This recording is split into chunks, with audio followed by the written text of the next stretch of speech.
काला साया।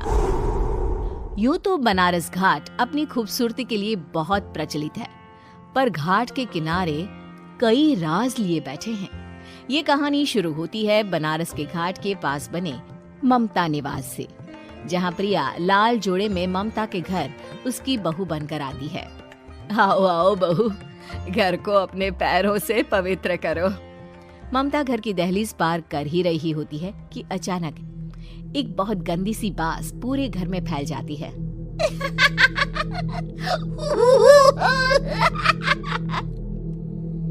ये बदबू और ये आवाजें, ये कौन हंस रहा है माँ? अब ये पड़ोसी ना हमारे थोड़े अलग से है। कहाँ हम शाकाहारी और ये मांस मच्छी खाने वाले। छोड़, तू ध्यान मत दे और गृह प्रवेश कर। और हाँ बहू, अपनी सास की एक बात हमेशा याद रखना, इन पड़ोसियों से तो कभी बात नहीं करेगी। अच्छे लोग नहीं है ये। अपनी सास की ये बात मानेगी ना बेटा? हाँ माँ, जो आपकी मर्जी, मैं उनसे बात नहीं करूंगी। अगले दिन प्रिया अपनी पहली रसोई बनाने रसोई घर में जाती है। ये छोटी बात तो नाक में जा रही है। एक काम करती हूँ, खिड़की खोल देती हूँ। प्रिया खिड़की खोलने जाती है। इतने जाले, लगता है इस खिड़की को कभी खोला ही नहीं गया। पर ऐसा क्यों? ओह, नॉन वेज की स्मेल आती होगी ना। 2 मिनट के लिए खोल लेती हूँ, फिर बंद कर दूंगी। प्रिया खिड़की खोलती है। खिड़की खोलते ही उसकी नजर सामने वाले घर की खिड़की पर पड़ती है, जहाँ एक लड़की खड़ी होती है। हाथों में मेहंदी, लाल रंग की साड़ी, बिल्कुल सजी धजी, मानो प्रिया की तरह ही वो भी नई नवेली बहू हो। वो प्रिया को देखकर मुस्कुराती है। हे भगवान, माँ ने तो इनसे बात करने को मना किया था। प्रिया फौरन ही खिड़की बंद कर देती है और तवे पर चढ़े रोटी की ओर देखने लगती है, पर वहाँ रोटी न होकर मछली पड़ी होती है। ये क्या? पहली ही रसोई में इतनी बड़ी गलती! हे भगवान, अब मैं क्या करूं? प्रिया बहुत डर जाती है और फौरन रसोई की सफाई करने और फिर सभी के लिए खाना बनाने लग जाती है। जब वो सबको खाना परोसती है, सब तो ठीक है, मैं बेकार में चिंता कर रही थी। हे भगवान, ऐसे ही बस अपनी कृपा बनाए रखना। रात के वक्त जब सब सो रहे होते हैं, तब प्रिया को पायल की आवाज सुनाई देती है, जिससे उसकी आंख खुल जाती है। ये पायल की आवाज कहाँ से आ रही है? प्रिया उठकर उस आवाज के पीछे छत की सीढ़ियों तक जाती है। तभी उसे बच्चे के रोने की आवाज आती है। प्रिया छत पर जाती है तो क्या देखती है? वही लाल साड़ी वाली लड़की अपनी गोद में एक नवजात बच्चे को घुमा घुमा कर सुला रही है। तभी प्रिया की नजर उसके पेट पर पड़ती है। ओह गॉड, ये तो प्रेग्नेंट भी है। सुनिए, बच्चा सो नहीं रहा है क्या? मैं कुछ मदद करूं? नहीं नहीं, आपके घर वालों को अच्छा नहीं लगेगा, मैं संभाल लूंगी। स्नेहा की गोद से बच्चा हाथ मारकर प्रिया की गोद में आने को छटपटाने लगता है। दोनों घर अगल बगल में बने होने के कारण प्रिया उस बच्चे को गोद में ले लेती है। प्रिया के पास आते ही वो सो जाता है। बच्चे का वो स्पर्श रात भर प्रिया भूल नहीं पाती और अगली सुबह वो छत पर कपड़े सुखा रही होती है। तभी उसे एक औरत इशारा करके बुलाती है। स्नेहा कह रही थी बाबू तुम्हारी गोद में आते ही सो गया। मैं गौरी, स्नेहा की माँ हूँ। बहू, घर आना, बाबू को खिला भी लेना।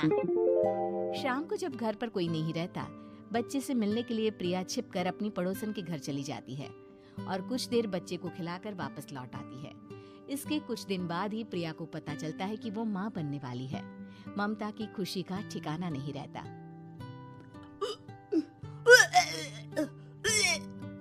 माँ जी, पता नहीं क्यों उल्टी आ रही है। प्रिया भागती हुई वॉशरूम में जाती है तो हरे और लाल रंग की उल्टी करती है। उस उल्टी में से कीड़े निकलते हैं। ये क्या? खून और ये कीड़े! माँ! माँ! प्रिया की आवाज सुनकर ममता दौड़ कर आती है, पर बेसिन में कुछ नहीं होता। प्रिया हक्की बक्की रह जाती है। ये सब क्या हो रहा है? प्रिया घबरा जाती है और अपने कमरे में जाकर सो जाती है।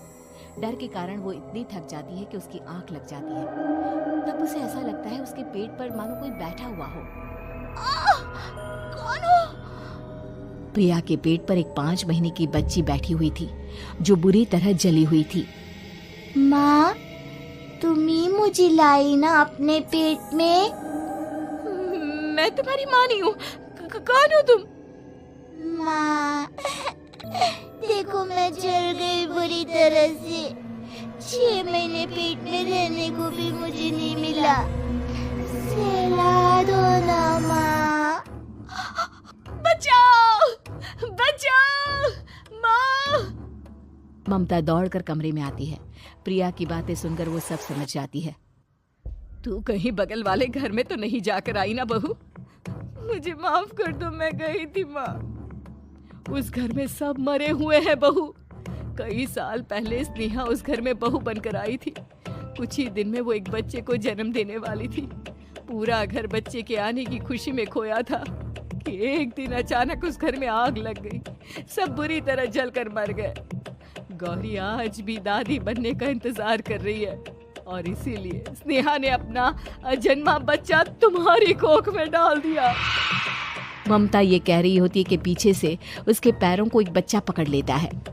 दादी, दादी। माँ, स्नेहा की गोद में यही बच्चा था। ये बच्चा कौन है फिर? तेरी मौत है।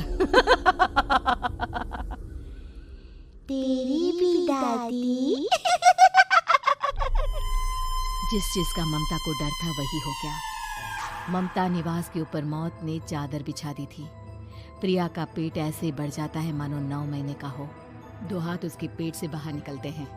बहू, संतोष को फोन कर, किसी पंडित जी को बुला बहू। प्रिया का पति भागता हुआ घर आता है। ये तो होना ही था माँ। तेरा पाप तेरे सामने आ गया तो तू सह नहीं पा रही है। स्नेहा घर में आग लगी नहीं थी, माँ ने लगाई थी प्रॉपर्टी की लालच में। और वो बच्चा मेरी पहली पत्नी का बच्चा है, मेरा बेटा, जो कि उस आग की चपेट का शिकार हो गया था।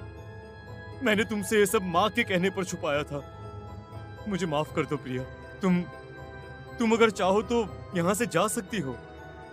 मैं तुम्हें किसी भी बंधन में रखना नहीं चाहता। मेरी शादी हुई है आपसे, मैं आपको छोड़ नहीं सकती, पर उससे पहले हमें स्नेहा, उसकी माँ और बच्चे की आत्मा की शांति करवानी होगी। संतोष और ममता गौरी के घर जाते हैं।